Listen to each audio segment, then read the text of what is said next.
Catch a vibe.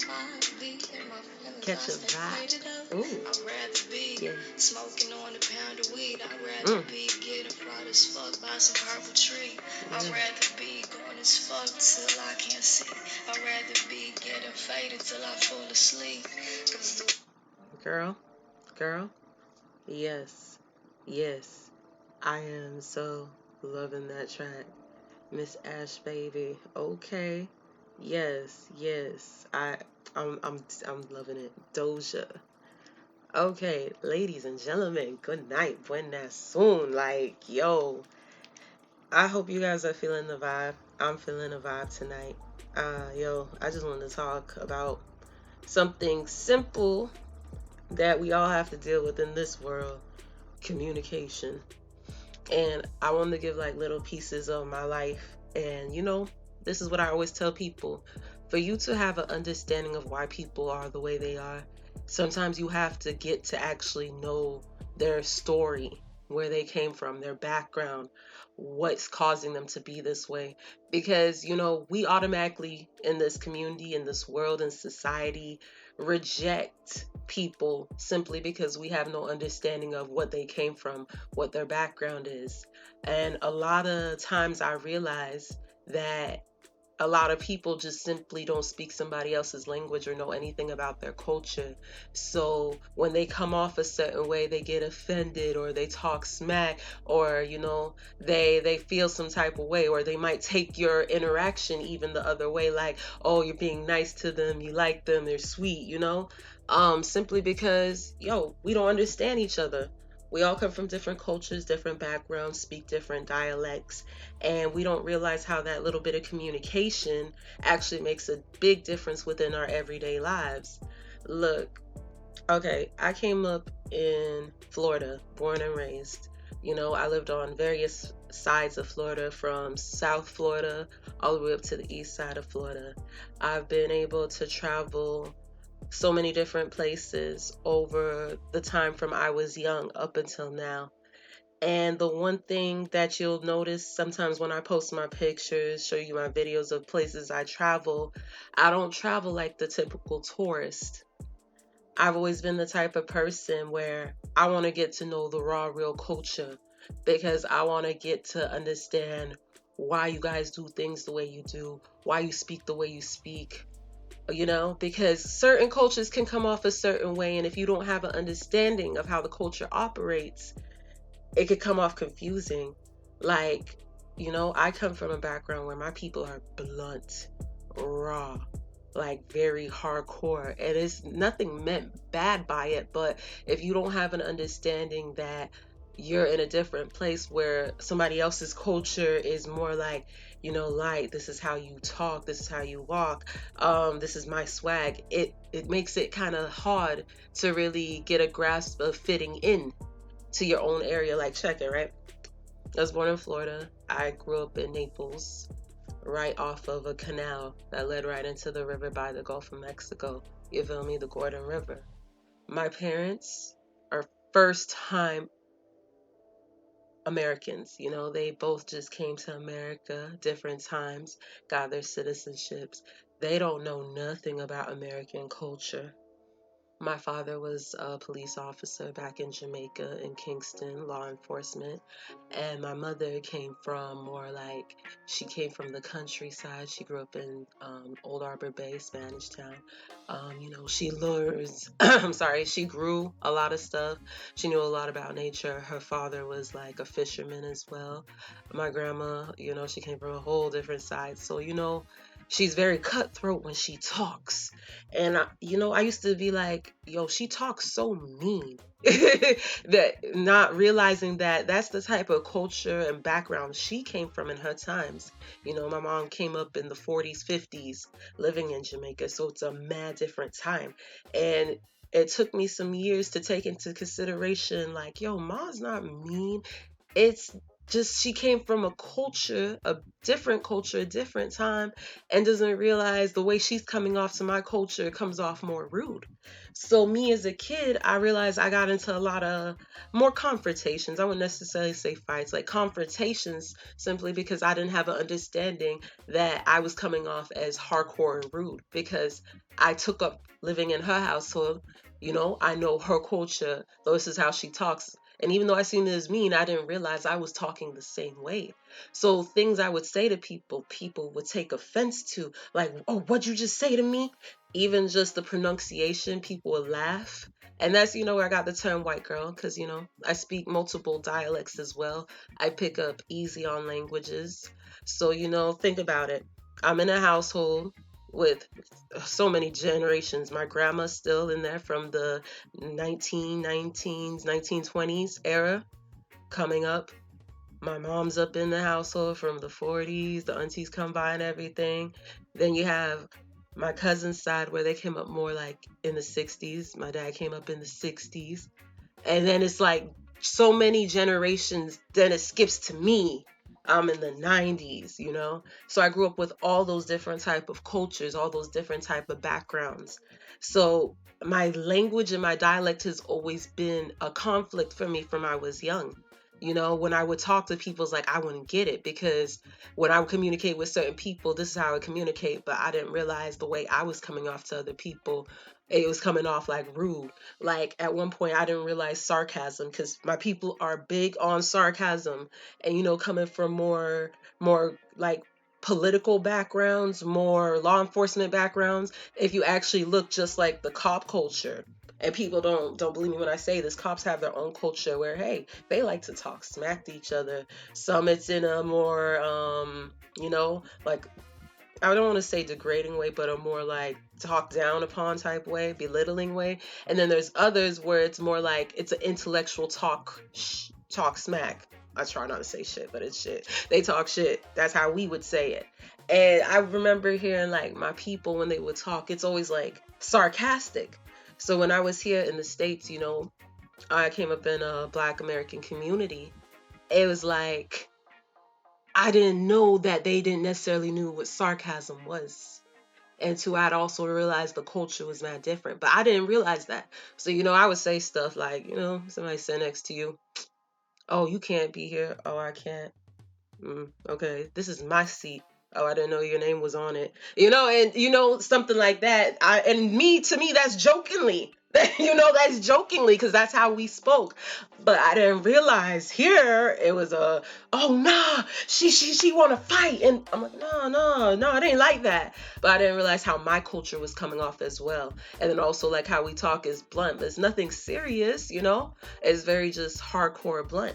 So when I got older, especially living in a household with different religions as well, I started to realize like, yo, I was like a translator for people, not necessarily because I knew the language, but because I could talk to different people in different ways and match and adapt to like their style of talking, which is why like I was able to pick on certain languages a little quicker. Like I know bits and pieces of Spanish, learning Creole, some Swahili. There's bits and pieces of little things all in there. So when I would communicate with people, it's like, okay, I would catch the gist, even if I don't fully understand, and I'd be able to translate it back. So as I got older and I started, I went to school a little, did a little bit of psychology, but me in school, I'm like, man, I could learn this on my own. But I picked up a lot of understanding as to how people operate, and realizing that, hey, sometimes it's people's cultures and backgrounds as to why they are the way they are. And that's the reason why we shun them, because we're so used to our culture, to our background. When we see somebody different or see somebody that speaks a little differently, we have no understanding. So we automatically reject it because that's bad. And now think about it. I want y'all to think of the psychology to it. Okay, we're in America. We know the history. There's so much out there, and if you don't know much of the history, how the land came up, how there were originally aboriginals, maroons, other natives, and all different types of people on this land already, it makes you question things like, why is this English considered proper English and this English isn't? because there's so many different dialects. So I was like, who's to say who's right?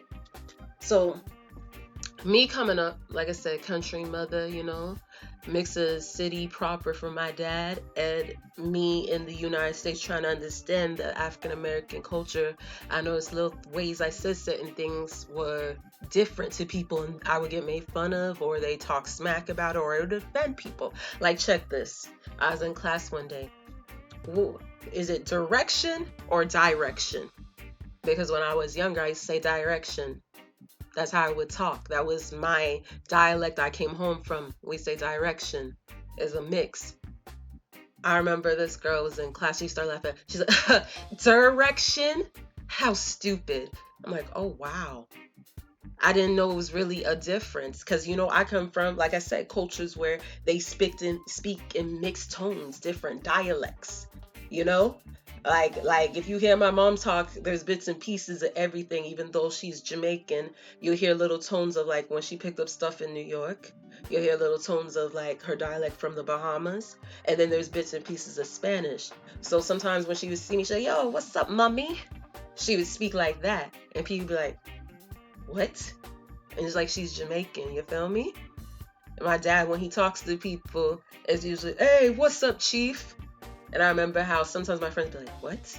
How? Because, when you're here, it's more than like, yo, what's up, homie? What's up, bro? Everybody got a little thing. Like, yo, what's up, son? So every place is different. But I realized how certain words and certain things on different sides mean different things or sound a different way. Like, when my people used to talk about tea and it's chamomile, you ever hear chamomile tea? My people say chamomile. I remember one time I was working for, I think it was Starbucks actually, and I was passing this lady her coffee, and then I went to the next customer. The guy was like, he wanted some tea, so he's asking, and I was giving him the different ones we had, like we have the black tea, the Earl. Then I remember saying chamomile and all that, because I didn't really know there was a difference with the word, because that's how it's always been pronounced around me. Then he was like, give me the chamomile tea. And I was like, chamomile? And he's like, chamomile. It's chamomile. I'm like, I looked at him like, chamomile? He's like, it's chamomile. I'm like, okay, chamomile. Yeah, I guess depending where you come from, it is different, isn't it? So when I was walking, I didn't think anything of it. And then we're finishing up his tea. I go over to pass it to him. He picks up his tea, starts staring at it. I was asking him, do you need any other sugar? And then he looked at me, he's like, it's chamomile. I was like, I kind of looked back like, whoa, what? Like, why is he like getting all mad about it? Because I didn't think any big deal of it. He's like, it's French. Then he walks off with his tea, and I'm kind of like, damn, did I offend buddy? Because it wasn't my intent to offend him. It's just like I was taking it as like, yo, I learned something new. I didn't know it was said that way here in the States. Because like I said, country, family coming from different sides, different tones, my people said chamomile. So chamomile was new to me. Yeah, so I didn't know necessarily it was chamomile. Like, listen to this, how my mom used to say it. My mommy used to be like, listen to like how my mommy used to say it, right? That's what she used to say. It gets so damn destructful. Like, destructful. Like you guys destructing everything, because me and my brothers, long story short, like we used to destruct a lot of shit in the house. I mean, long story, we'll talk about that later. But she used to say, yo, damn destructful. And then like when I would say that, people look at me like, what the freak is that? They would say destroy things. Like, okay, that means the same thing to me. It's just a different way. And that used to always tick me when I was younger, because I felt like I just don't understand this culture, because I'm used to coming from a culture where I had to adapt to tone, I had to adapt to language. And I feel like that's why it made me getting into social work like more enjoyable, because I was able to communicate with everybody. It's like, okay, let's be real. I grew up in the Black African American community, right? Now, the way they come off is different from like how, let's say, somebody from Haiti would come off, right? So if you guys don't have an understanding of how each other comes off, you're going to take certain things offensively.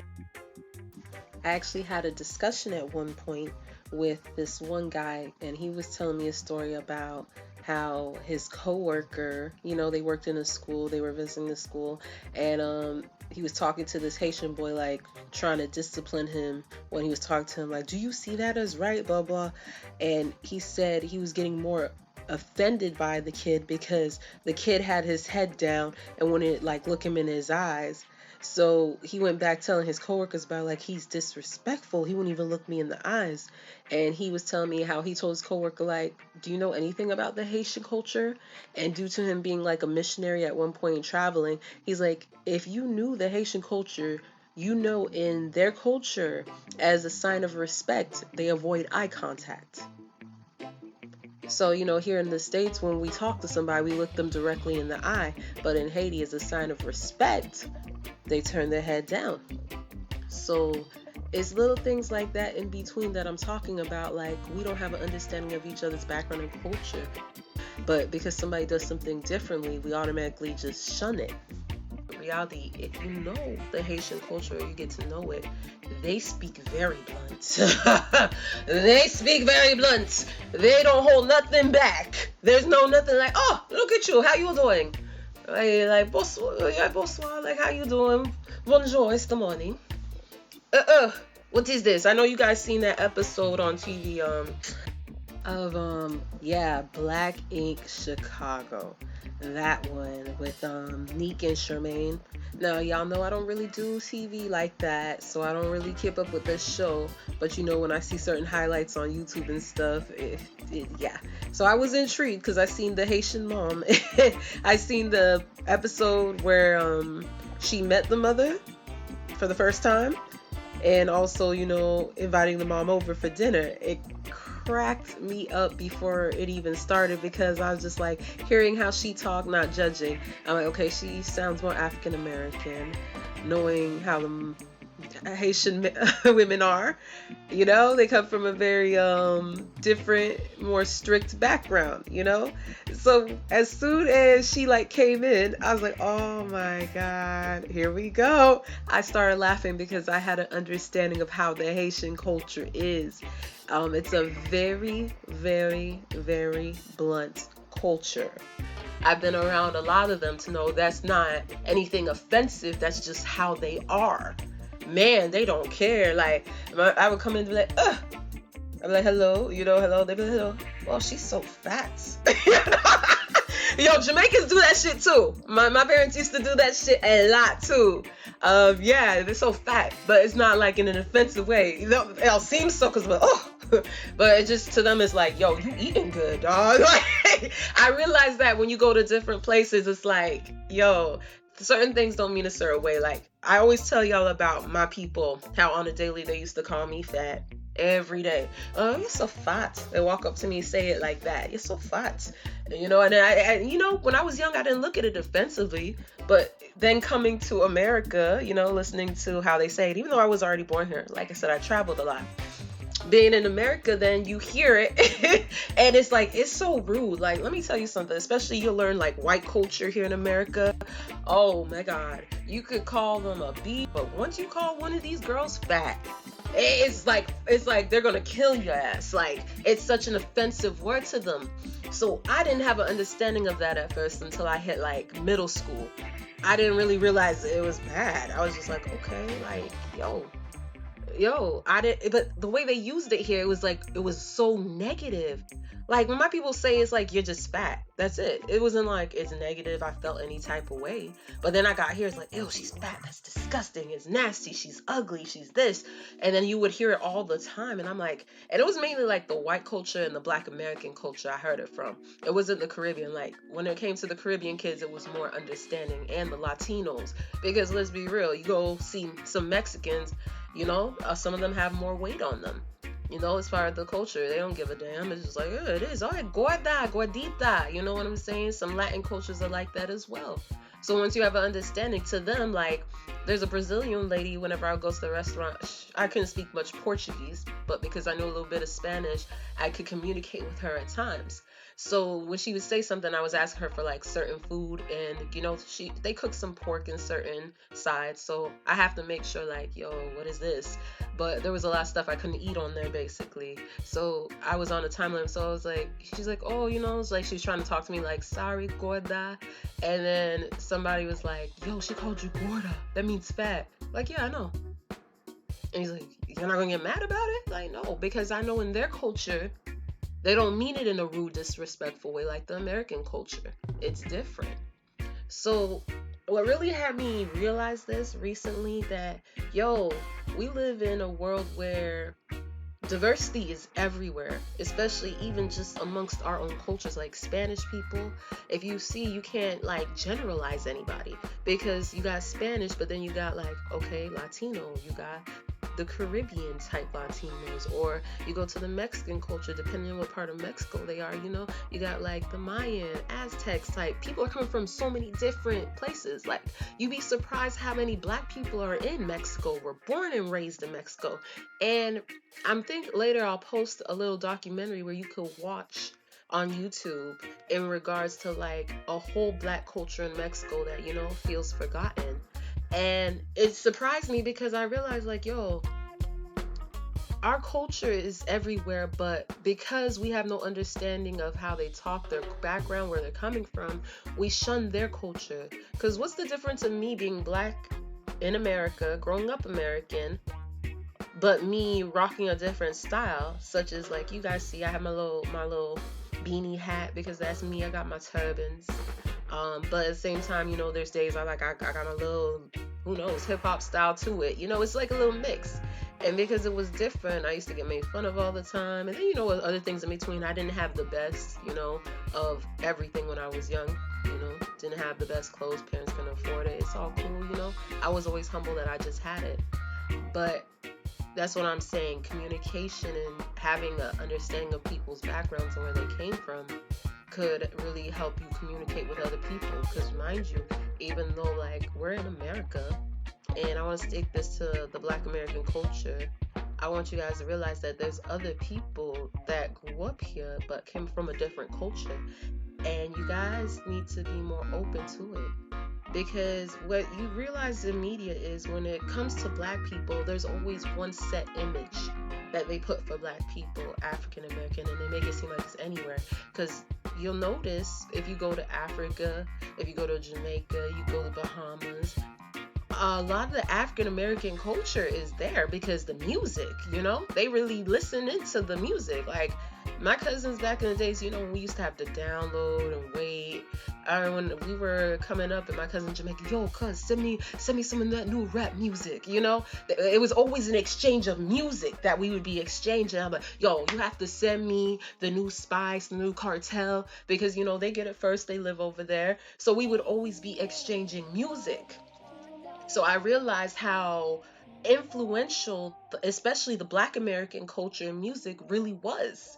So, I started to realize, but yo, why is it that everybody believes this is the only type of culture there is? Why are we always following this trend, following this style? Like, I was never a girl to be into like the big, shiny, fancy chains, the diamond earrings, none of that. It's just like my people taught me, don't grow up on vanity, don't love vanity.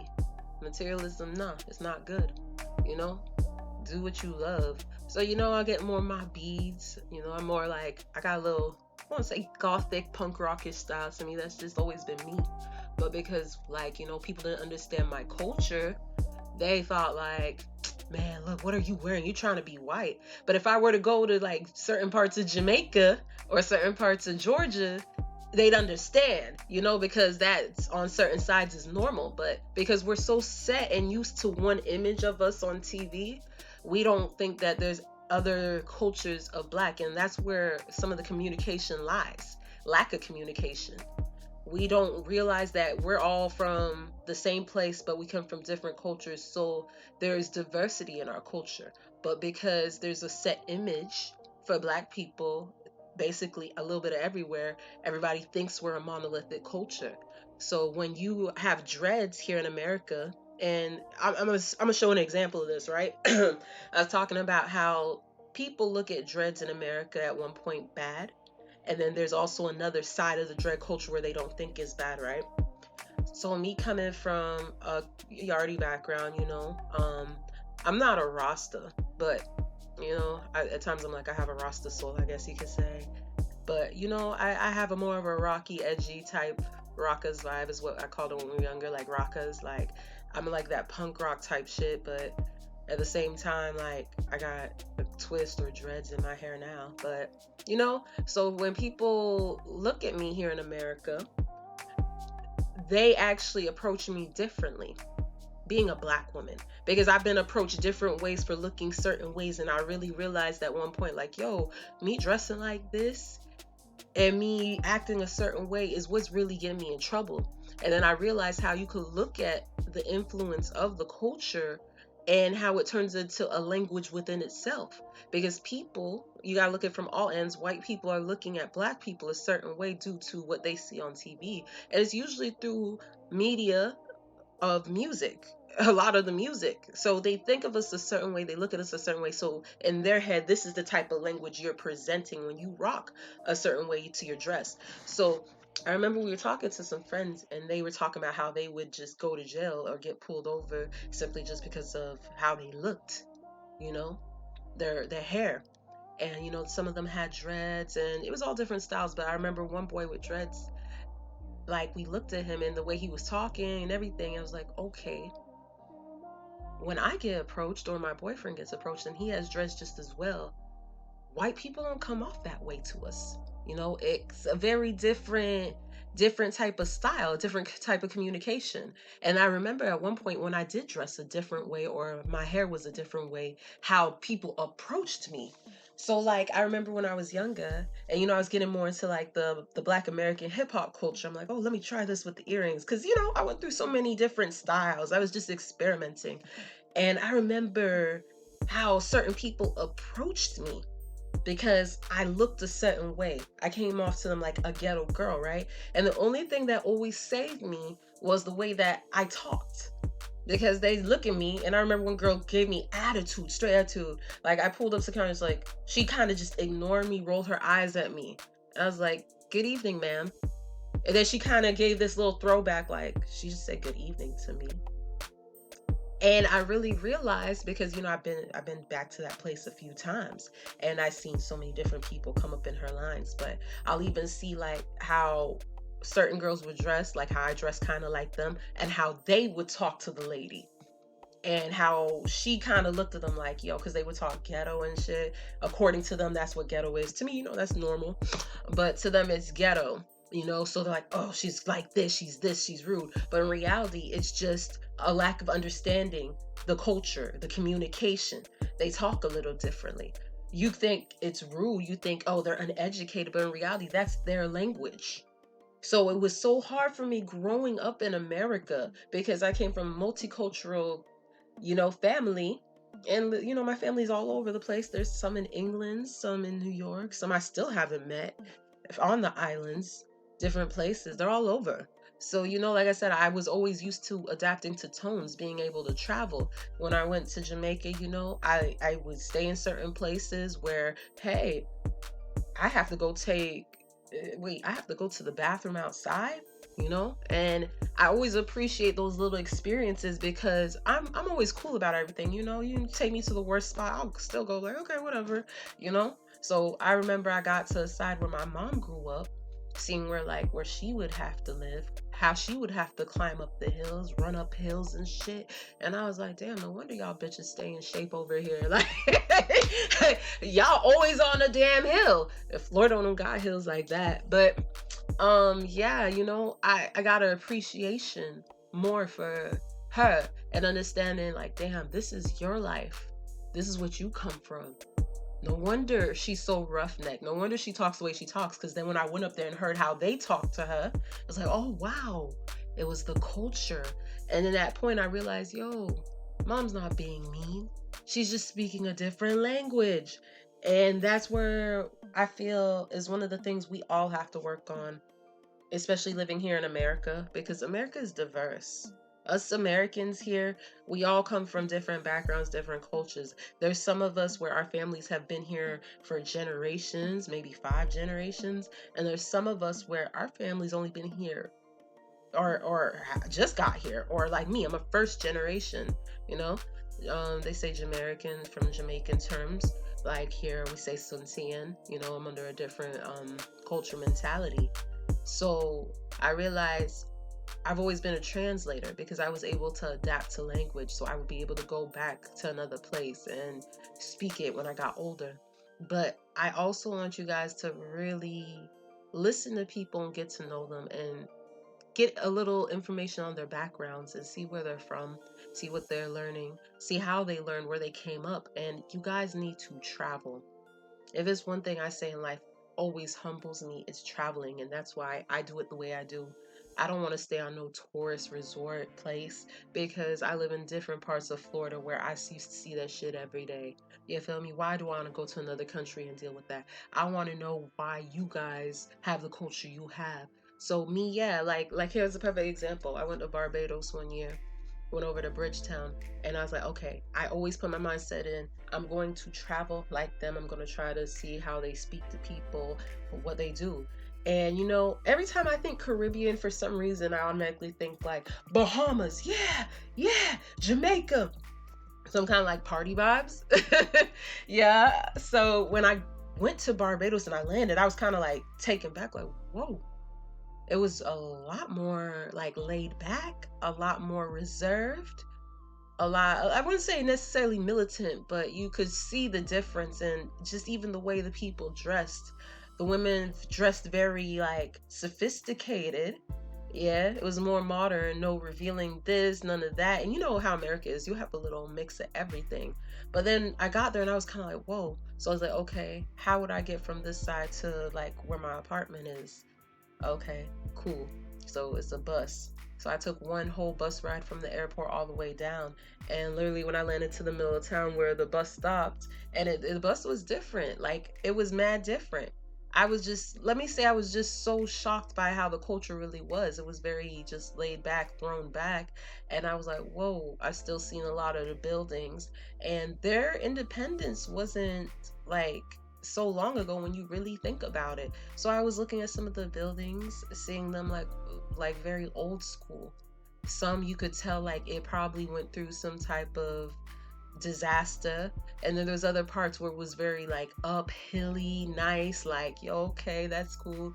And then I went to my side of town, which was more like a city, so it was like mixed. When I got to Bridgeton, it was like a mix, and it was still old school. I was walking, trying to hurry up, get to my destination. My feet was hot. When I say that is a different type of heat in Barbados, look, I could see why Rihanna was like, yo, she don't need much clothes, because dog, when I got to my crib, I was like, open the windows. And I ain't gonna trip. The wind feels so nice. It's like, it makes you feel like you don't want to wear clothes. Like, it was such a beautiful wind. But I realized even the difference in culture there. So like I'm saying, if we were to get understanding people's backgrounds, understanding where they come from, and especially if you travel where they are, it'll make you more humble. Because even though you may think you have it rough here in America, and that's what I used to say to my Black American friends, I'm like, you guys think you have it rough. Man, you think your ghettos are ghetto. I need to drop you into some different areas in the world. You're gonna literally sit here and cry because you're like, I'd rather go back to Compton, you know? And here's the thing about the ghetto, which I always tell y'all though. The ghetto, no matter where you go, you know when it's the ghetto, because you feel the difference, you know the vibrations, you know. So even though you may think one ghetto is more hardcore than the other, which there really is, because you could be living in a ghetto where, hey, people will ambush you and shit, knock you off with their car and stuff, like it's just for fun. Like, there's so many different areas, I'm telling you. But you'll always realize that, hey, somebody else has it worse, but the ghetto is a mentality. It's not a physical thing we think it is. We look at the hood like it's a mental thing, well, a physical thing, but in reality, it's all a mental thing. Because everything that's going on in your ghetto in Compton, most likely is going on in a ghetto in a different country like Jamaica. It's just in different ways, in different forms. You feel me? So it's basically, like I said, we all have a communication problem. Look, we in America live according to a more Eurocentric standard. And the reason I say that is because we base everything proper, how we need to do things, off of how the Eurocentric culture is here. And when I say Eurocentric, I'm talking about more like it comes from more European standpoint, I guess you could say. So they have a certain way where they feel this is proper English. And to me, I'm like, yo, proper English is the way I'm talking right now. This is proper English. Oh, you're not saying this right. I'm like, yo, oh, did you say yo? Or my favorite, oh, this ain't right. Did she just say ain't? That's not proper English. But I need to send you this video with this guy who does linguistics, and you have to see what he says about how us as African Americans talk and what they consider proper English. And you'll be surprised how the African American slang is actually considered more proper English according to linguistics than how we go off of the Eurocentric standard here in America. So the thing is, we're so used to following the Eurocentric trend, the way we should have dressed, the way we should talk was proper, that our type of culture is looked down upon. Like, the way we talk was always like, oh, you talk bad. Why do you name your kids this? But nobody understands our culture because they're so used to their culture. You get me? White people are used to their culture. Black people are used to their culture. So it's a lack of communication. There's nobody in between in the middle to say, hey, the reason black people do this is because of this. See? The same thing. If you grew up in a Spanish household, you only knew Spanish. You come to America, you try to, adapt. It's going to take you a little minute because you have to learn the culture, right? And the thing with Latinos is they're willing to do that. And the thing I love about going to Spanish and Latin countries, well, it's more countries outside of America, when you go and they see that you could speak some of their language or you attempt to speak it, they're like, oh my God, mami, ¿tú hablas español? Sí, mami, poquito. Oh my God, like you speak Spanish? And I tell you, yeah, a little. They are impressed. They're happy, like, yo, you tried to learn my culture. They get excited. Then, oh, come here, friend, let me show you this. They are so kind with it. But what I notice here in America, if a Spanish person comes here and they try to speak English, people still like, you need to learn English. They get offended like it's a bad thing. They don't know the culture, but they don't even take in consideration that they're trying. Because I guarantee you what's going to make you mad being American is that they're going to be here. They sit here for some years, and yeah, they may not have knew your culture when they first got here, but even though you still think they don't, they actually do because they picked up on your language now. They've been here for 5 years. So they may act like they don't know what you're saying. And here's a perfect example. It happens to me all the time. I'm black, right? I'll go to a lot of Spanish stores because, a lot of my food reigns with the Spanish culture just as well. So I notice I always get the look from some of the people because they see I'm black. So, because, some of the Spanish people, it's the same thing. Certain places they're not used to seeing black people, some don't know. So when they see me, I'll do this like intentionally, like, excuse me, sir. And like I'll show him something, he'll be like, "Oh, no hablas español, no hablo inglés, right? No hablo inglés." And I know he knows what I'm saying, so I'm like, okay. He didn't even try to like say like, "Oh, like, hi, can I help you?" He didn't try. I know he knows a little bit of English. Okay, so I was like, but because there's so much rejection that comes from other people when he does try to talk it, he's like, no, he rather just say he doesn't. I'm like, okay. So say, excuse me, señor, yo necesito pan. Oh. Then he'll give me that look like, okay, oh, lo siento. He'll be like, lo siento, like for earlier. I'm sorry for like, I'm like, no, it's cool because I'm used to it. I know how that side of the Spanish culture is too, because like I said, I'm able to adapt. I know a little bit of their language. So I get that a lot where, some Spanish people, they just ignore me because they're like, they don't know I can speak Spanish because they're not used to seeing a black person speak Spanish. And then when they do come across certain people in America, it's, oh, you learn to speak English, even though they're trying. So we have a big communication problem here in the States, and we keep forgetting how diverse America really is. We're no longer living like how we're living back in the days, in certain ways at least. But one of the biggest things that has changed is the diversity here in America, and a lot of us really just don't know how to speak each other's language. And because we don't know how to speak others' language, we automatically cancel out people, shun them, don't accept them for who they are. When in reality, we have a communication barrier. Who says the American English is the proper English? Especially when there was a different type of language before that here in America. Why do we have to follow that standard? Why is that considered good English? Why is my English considered bad? Why is it considered slang? I think the way I talk is fine. I don't see anything wrong with the way that I talk, and I never have. You know, black people just tell me, you talk like a white girl. My Caribbean folks said, girl, you better be proud of how you talk. You know how far our families come for you to be able to talk the way you talk? Yeah, you should be proud. But when I came here in the States, it was like an issue. I talk like a white girl. Oh, listen how she talk. But now, me being older, I realize, hey, that's been my power the whole time, is that I'm able to go understand your language, and be able to translate. Oh man, it makes a big difference. And you'll realize how language is a thing that really isn't understood. I took up Trevor Noah's book, Born a Crime, because I'm a fan of Trevor Noah. And when I heard that book, let me tell you, like I said, you don't know what people go through, which is why I always encourage that, you pick up these books on certain people and you learn about them, see their backgrounds.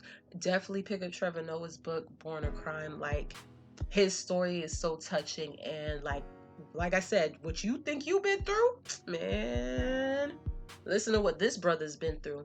But one of the main points I noticed he put in his book was how language was such a good tool for him, because he was able to, speak so many languages. He was always able to communicate with different people and make different links, and it shows how he got treated a different way because people thought one way of him because they don't understand his culture. And then when he was able to communicate through language and they realized, hey, he does get our culture, they were willing to accept him. So I feel one of the things we really have to work on here in America in general is the way we speak to each other language wise, and trying to actually get to know other people's culture and not going based off of a stereotype we see on TV. Because we continue to follow these stereotypes, we continue to judge people, we continue to shun them to the side, we continue to make them feel like they're not a part of this place, when in reality, we're one people anywhere we go.